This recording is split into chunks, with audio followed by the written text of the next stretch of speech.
Bienvenidos a la clase número 4 de este estudio que estamos realizando del primer libro de Crónicas. Como dijimos la clase pasada, hoy vamos a comenzar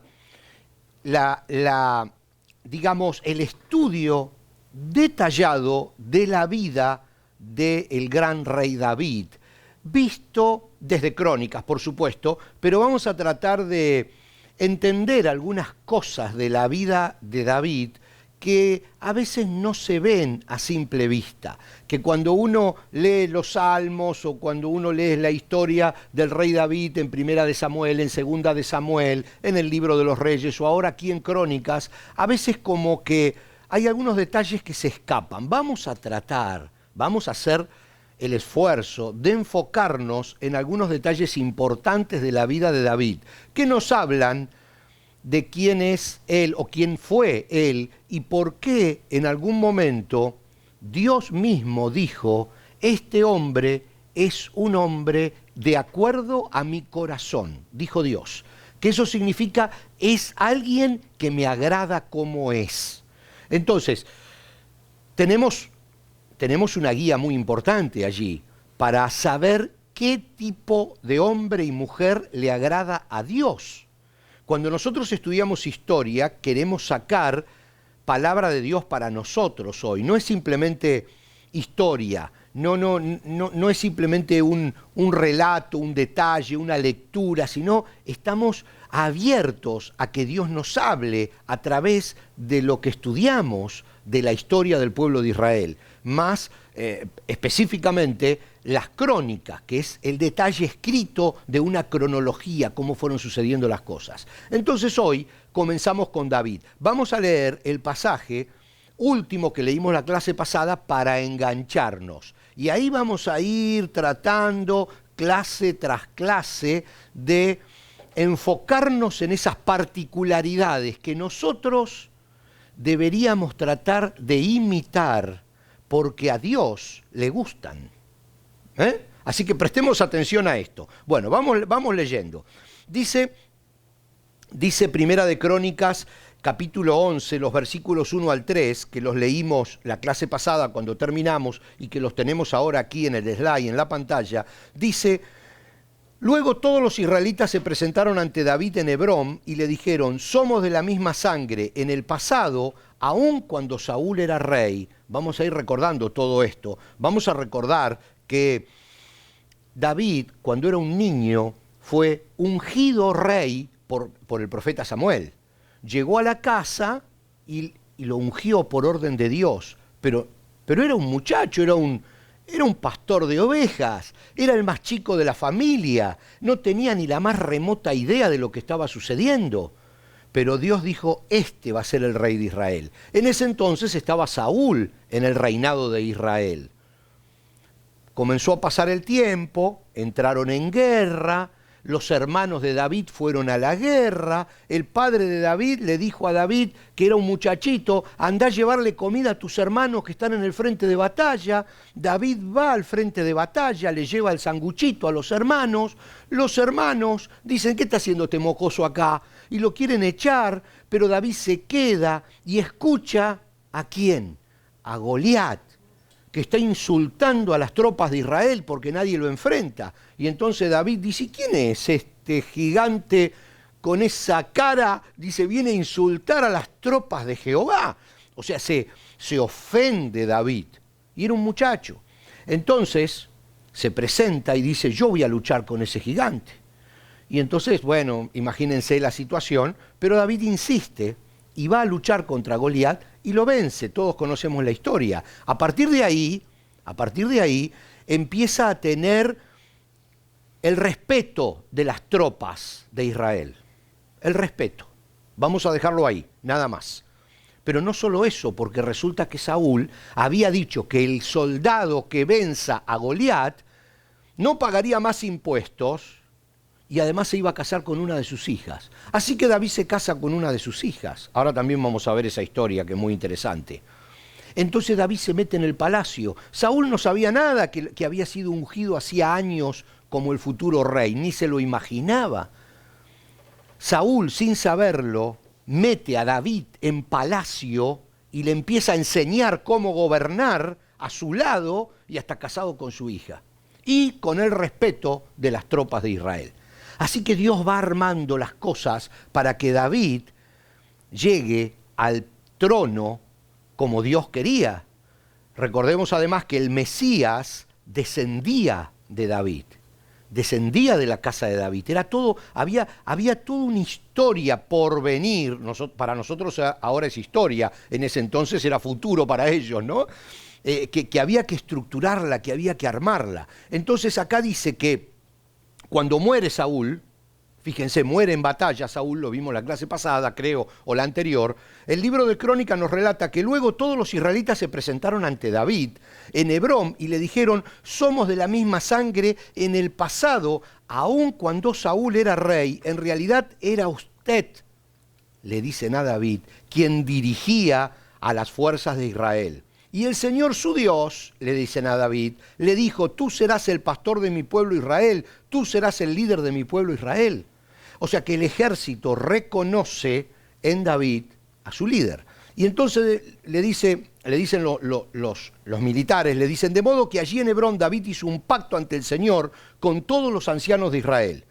Y lo ungieron rey de Israel, tal como el Señor lo había prometido por medio de Samuel.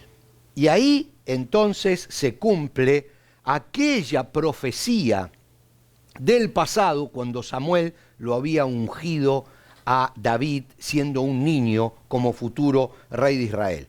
Entonces David comienza una tarea que es muy importante. Voy a tratar de ir rápido porque ya ven que me entusiasmo y otra vez me pasa lo de siempre, que hoy tenemos la reflexión, la conclusión la tenemos al final, así que si no llego a tiempo nos perdemos la conclusión, así que me voy a apurar, ayúdenme. Primera de Crónicas, fíjense lo que dice, somos tuyos, David, estamos de tu lado, hijo de Isaí.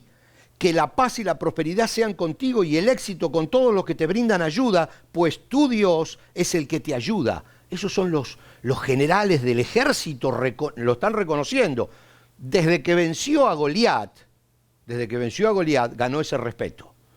Pero después de Goliat, dirigiendo a las tropas de Israel, David tuvo muchas victorias, mientras que Saúl era rey. Entonces, inmediatamente el ejército lo reconoce. Fíjense hasta qué punto. Primera Crónicas 12, 23, 40 dice, estos son los números de los guerreros armados que se unieron a David en Hebrón, la ciudad donde vivía. Todos deseaban que David fuera el rey en lugar de Saúl, tal como lo había prometido el Señor. De la tribu de Judá, y yo le puse número para que ustedes vean que estaban todas las tribus acá. Acuérdense que el pueblo de Israel son 12 tribus. Algunas partidas al medio, etcétera, pero más o menos 12.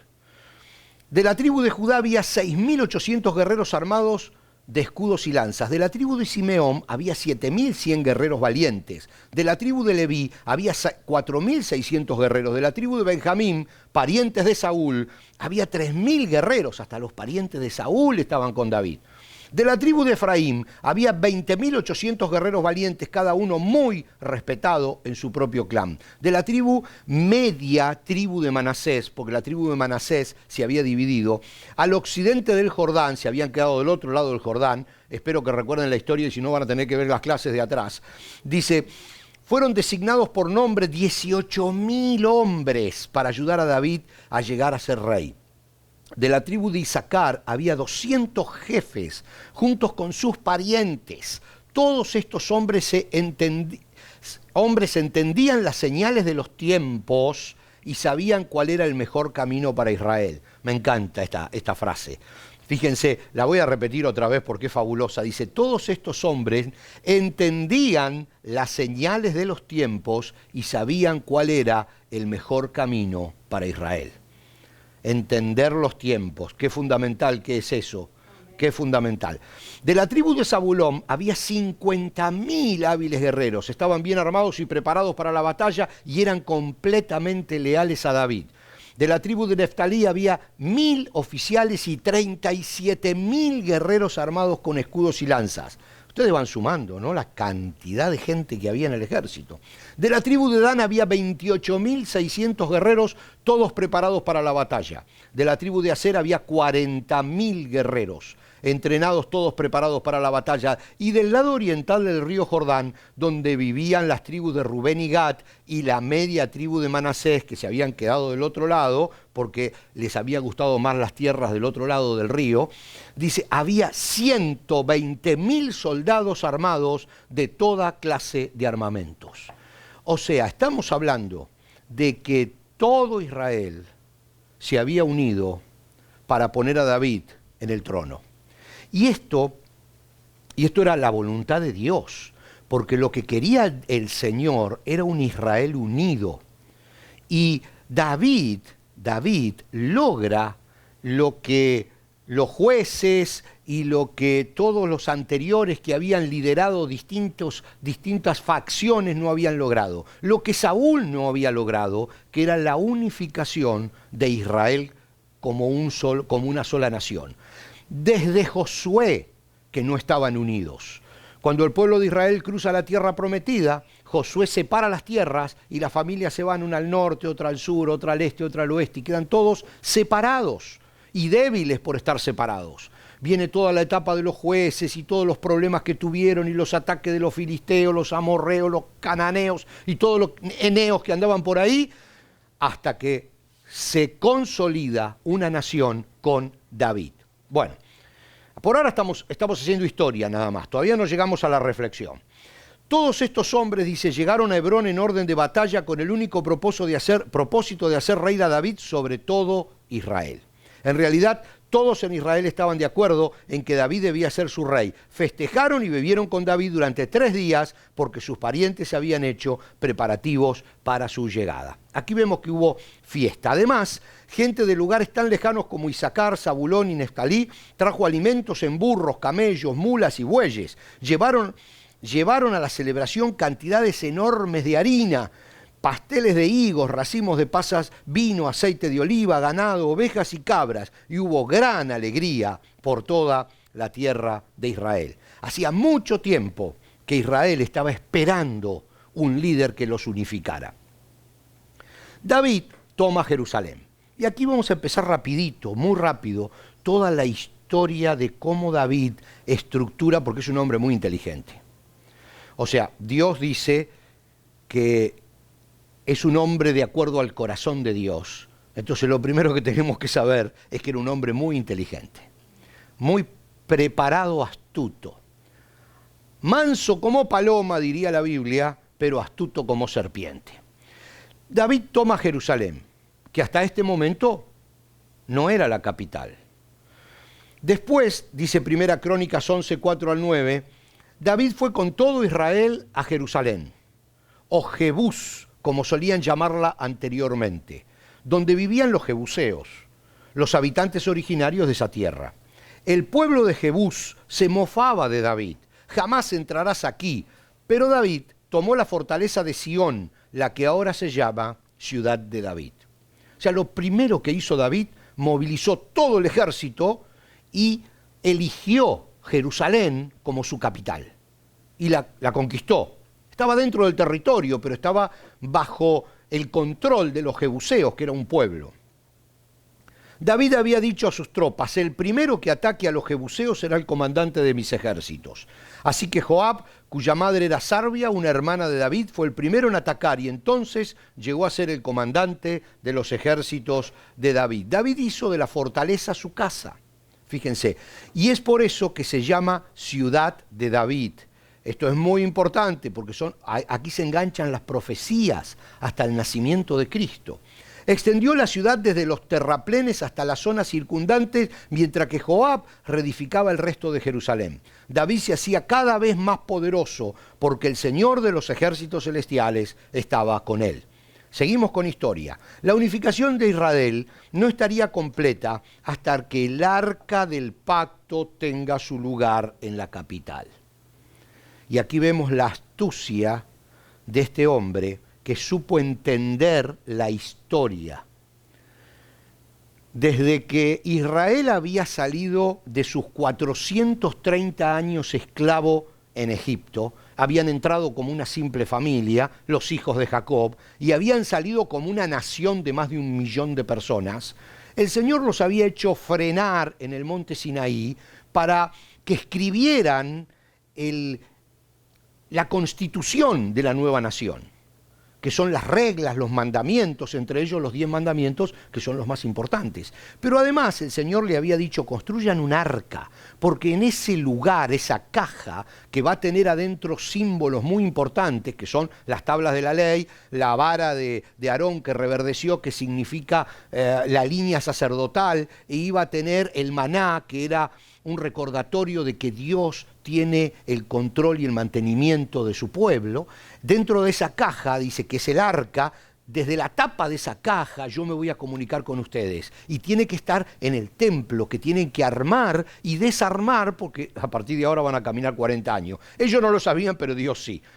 Armaron un tabernáculo que se desarmaba y se volvía a armar, y así 40 años anduvieron por el desierto. Cruzaron a la tierra prometida con Josué, armaron otro tabernáculo, no hubo ningún problema en Silo, y llevaban el arca de aquí para allá cada vez que había una batalla, porque la costumbre era que el arca estaba en un lugar seguro, porque los soldados se veían fortalecidos cuando veían que el arca, con la presencia de Jehová, estaba allí con ellos. Hasta que los filisteos derrotan a Israel y capturan el arca, y se la llevan. Entonces ahora vamos a ver, el arca había desaparecido. Saúl no le prestó importancia, pero David sabía que para consolidar la nación de Israel tenía que traer el arca. El arca de la presencia de Jehová tenía que estar en la capital. Así tenía que ser. Entonces el hombre estructura el regreso del arca. Era tan importante esto que puso mucha fuerza. El arca del pacto, como les decía, se trasladó a Silo con Josué cuando cruzaron, fue capturada en batalla por los filisteos. Primera de Samuel, leemos 5:1 al 8, después de que los filisteos capturaron el arca de Dios, la llevaron del campo de batalla de Benecer hasta la ciudad de Asdod. Era una ciudad en territorio filisteo, donde ellos tenían un templo muy grande, y allí pusieron el arca porque los filisteos creían que el arca era el Dios de Israel. Y ellos estaban contentos porque dijeron, capturamos al Dios de Israel. Y se metieron en un lío tremendo. No lo vamos a poder leer porque se nos iría mucho el tiempo, pero Primera de Samuel 6:1 al 2 nos cuenta todo el tiempo que el arca permaneció en el territorio filisteo y que los filisteos comenzaron a tener grandes problemas por tener el arca ahí. Enfermedades, pestes, dolores, angustias. Se dieron cuenta que habían metido la pata metiendo el arca dentro del templo del dios Dagón, y entonces la devuelven. La devuelven a territorio filisteo. Y hay una historia muy linda allí que la pueden leer más adelante si toman nota, Primera de Samuel 6, del 13, 14 y 19 y 20, porque allí entonces el arca llega a territorio israelí. Lo devuelven los filisteos, lo devuelven, y llega a territorio israelí, pero queda en la frontera. Fíjense lo que dice 1 Samuel 7, 1 y 2, esto lo vamos a leer. Entonces los hombres de Kiriam Jearim, que era una ciudad, fueron por el arca del Señor, la llevaron a la casa de Abinadab, que estaba en las laderas, y comisionaron a su hijo Eleazar para que se encargara de ella. El arca permaneció en Kiriam Jearim mucho tiempo, 20 años en total.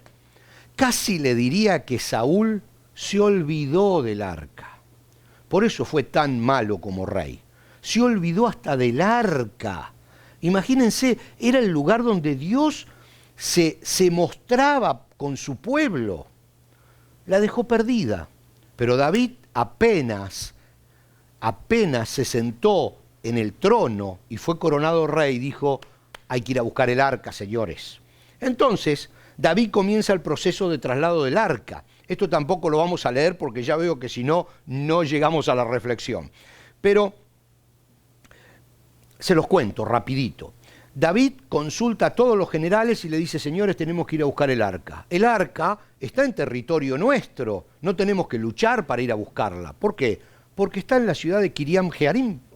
Es una ciudad nuestra, vamos a buscarla. Y fue con un montón de gente a buscarla. Pero David se olvidó de lo que Dios le había dicho a Moisés, de cómo el arca debía ser tratada. Entonces fueron los soldados, agarraron el arca, dijeron, agarramos el arca, y no, fue un desastre. En el momento que un soldado tocó el arca, cayó muerto.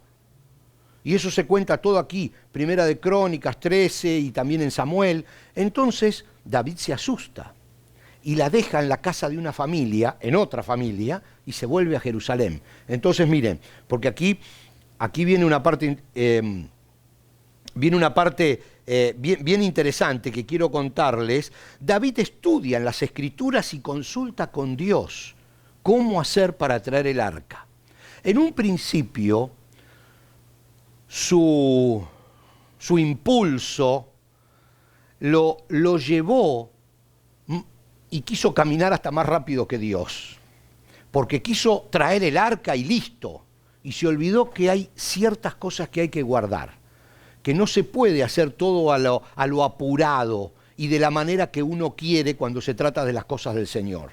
Que hay una manera de hacerlas, hay un tiempo de hacerlas, hay una forma de hacerlas. Y Dios le había dicho que eran los levitas, los sacerdotes, los únicos que podían cargar el arca. Y la tenían que cargar de determinada manera. Entonces, David dice acá en Primera Crónicas 15, 11 al 15, luego David mandó llamar a los sacerdotes y les dijo: ustedes son los jefes de las familias levitas, deben purificarse ustedes mismos y todos los demás levitas a fin de que puedan traer el arca del Señor, Dios de Israel, al lugar que le he preparado. Como no fueron ustedes los levitas los que llevaban el arca la primera vez, el enojo del Señor nuestro Dios se encendió contra nosotros.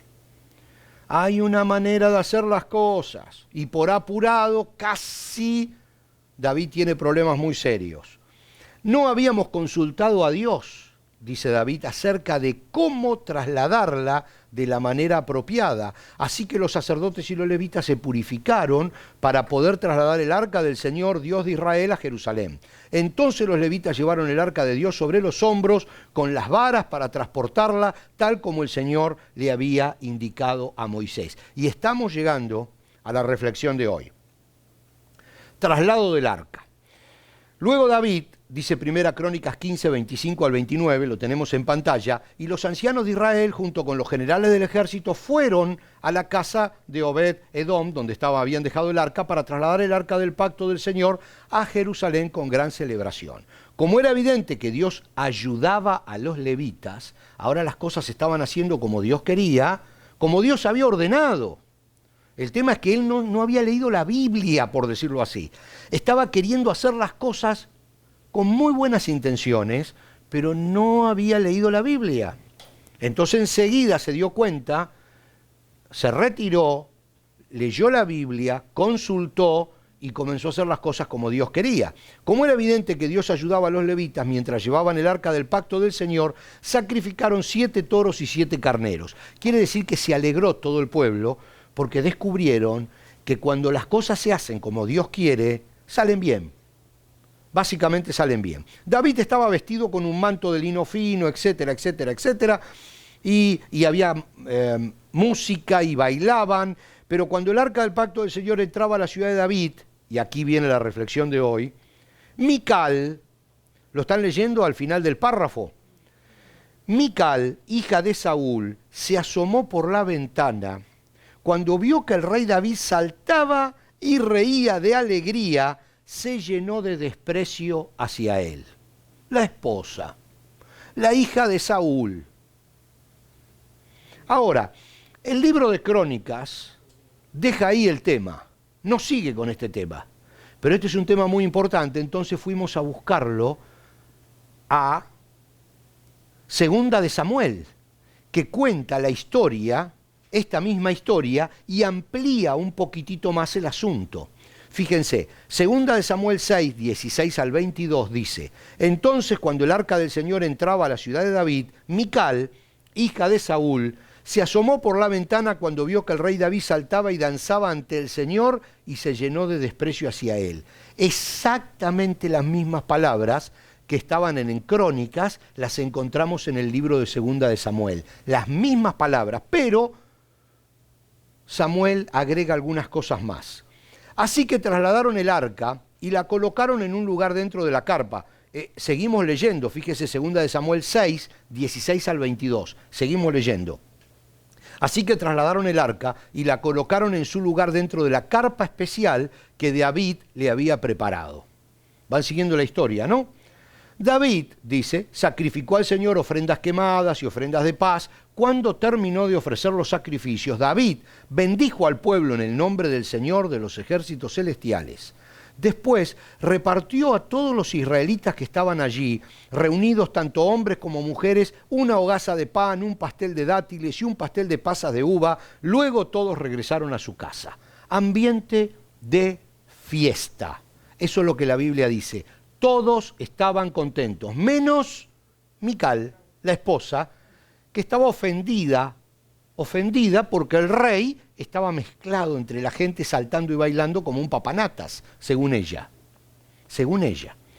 Cuando David regresó a su hogar para bendecir a su propia familia, Mical, la hija de Saúl, salió a su encuentro y le dijo indignada: «Qué distinguido se veía hoy el rey de Israel, exhibiéndose descaradamente delante de las sirvientas, tal como lo haría cualquier persona vulgar». Mal llevada la chica, ¿eh? Ahora fíjense, David le replicó a Mical: «Estaba danzando delante del Señor, quien me eligió por encima de tu padre y de tu familia», le dice. «Él me designó como el líder de Israel, el pueblo del Señor, y de este modo celebro delante de él. Así es, y estoy dispuesto a quedar en ridículo, incluso a ser humillado ante mis propios ojos». Y ahí tenemos la reflexión de hoy. Cuando nosotros pensamos que David es un hombre de acuerdo al corazón de Dios, la Biblia nos da como una lucecita que dice cómo Dios quiere que sea una persona, cómo Dios quiere que seamos nosotros. Fíjense cómo es David. David dice: «Estoy dispuesto a hacer el ridículo. No me preocupa mi atuendo de rey, mi título ni mi corona. Delante de Jehová», dice, «estoy dispuesto a hacer el ridículo». Fíjense que el apóstol Pablo toma este tema, y nos vamos a tomar un par de minutos más porque es muy importante terminarlo, por el hecho de que cada vez que nosotros ahora hablemos de David, vamos a recordar esto. Si el Señor dijo: «David, me gusta cómo es David», nosotros tenemos que tratar de ser, en alguna medida, también como fue David. No en todas las medidas, porque el hombre agarraba la espada y le cortaba la cabeza a medio mundo, ¿no? Pero hay algunos detalles que sí tenemos que tener en cuenta. Uno de ellos es este: el ridículo. No tenía problemas con el ridículo. Y el tema del ridículo es un tema complicadito. Ustedes saben que el apóstol Pablo lo trata y le escribe. Fíjense que el diccionario dice que ridículo es algo que provoca risa o burla por resultar muy extraño, grotesco, extravagante, algo fuera de lo común que provoca risa o qué es eso, ¿no? Entonces el apóstol Pablo expone qué es lo verdaderamente ridículo. Pero ahora tenemos que tener en cuenta porque así quiere Dios que seamos. Ese es el punto. Así quiere Dios que seamos. Entonces, Primera de Corintios, el apóstol Pablo le dice a la iglesia que estaba en Corinto, Primera de Corintios 1, 18 al 31, le dice: «El mensaje de la cruz es una ridiculez para los que van rumbo a la destrucción. Pero nosotros que vamos en camino a la salvación, sabemos que es el poder mismo de Dios, como dicen las Escrituras. Destruiré la sabiduría de los sabios y desecharé la inteligencia de los inteligentes». Y sigue diciendo el apóstol. Así que, ¿dónde deja eso a los filósofos, a los estudiosos, a los especialistas en debates de este mundo? Dios ha hecho que la sabiduría de este mundo parezca una ridiculez.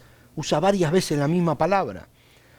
Ya que Dios en su sabiduría se aseguró de que el mundo nunca lo conociera por medio de la sabiduría humana, usó nuestra predicación ridícula, dice otra vez Pablo, para salvar a los que creen. Es ridícula, dice otra vez, para los judíos que piden señales del cielo, y es ridícula para los griegos que buscan la sabiduría humana. Entonces, cuando prediquemos que Cristo fue crucificado, los judíos se ofenden y los gentiles, o sea, los no judíos, dicen que son puras tonterías. Sin embargo, para los que Dios llamó a la salvación, tanto judíos como no judíos, Cristo es el poder de Dios y la sabiduría de Dios.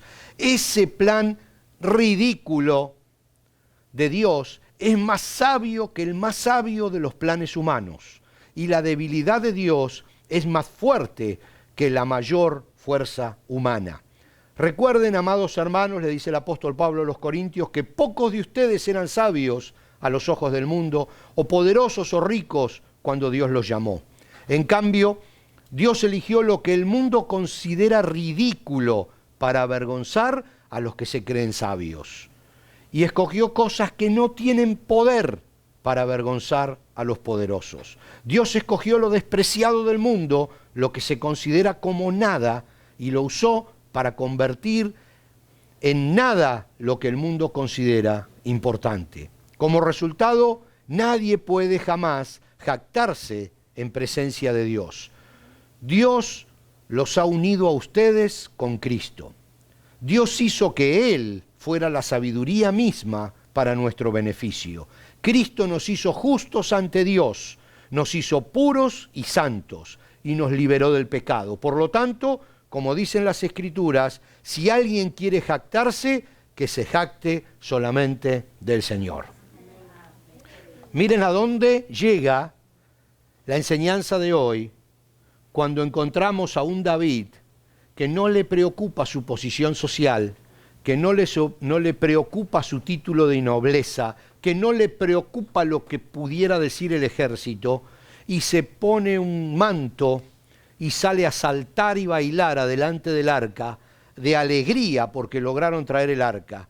Y cuando la esposa le dice, pero mirá cómo quedaste, él dice, si quedé en ridículo, seguiré quedando siempre en ridículo porque lo estoy haciendo delante del Señor y para su gloria. Y eso es lo que dice el apóstol Pablo.